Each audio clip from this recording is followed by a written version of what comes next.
Onto business news.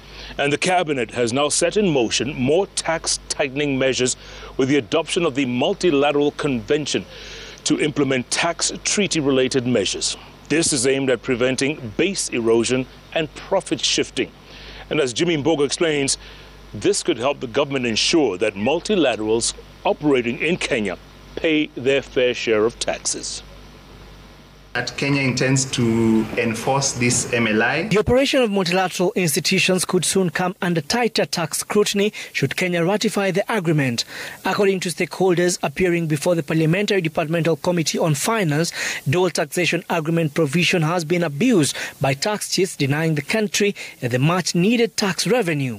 An issue that they say creates an uneven playing field for businesses that operate only within one country. We feel that this has been a long overdue process, and we hope that once ratified, it will assist in the modification of the existing treaty networks. That the work is only beginning with regard to signing the MLI, since many of the provisions within the MLI are either opt-in or opt-out.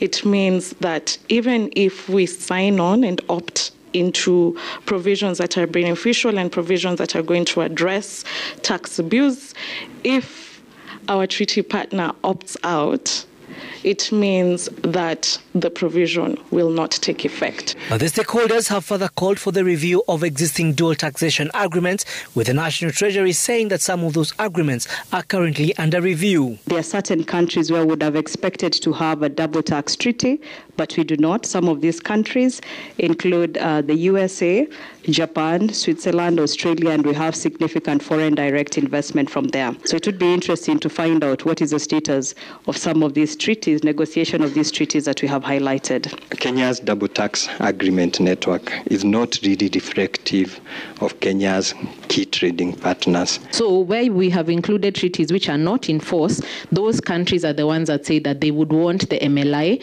to apply even if the treaty has not yet entered into force. Members of Parliament have been called upon to ensure that tax treaties are fair and do not disadvantage Kenya in any way. The experts say that in the past, the country has received the short end of the stick in tax deals. And tax avoidance, why is it happening? Why are multinationals having their way over governments? And the issue then cropped up that there's a mismatch. Where there's a mismatch, where there's a gap, companies have learned to play between what jurisdictions are doing. Going by the presentation made to the Parliamentary Finance Committee, Kenya's biggest challenge lies in remaining competitive and raising revenue. Jimmy Mbogo, Citizen TV.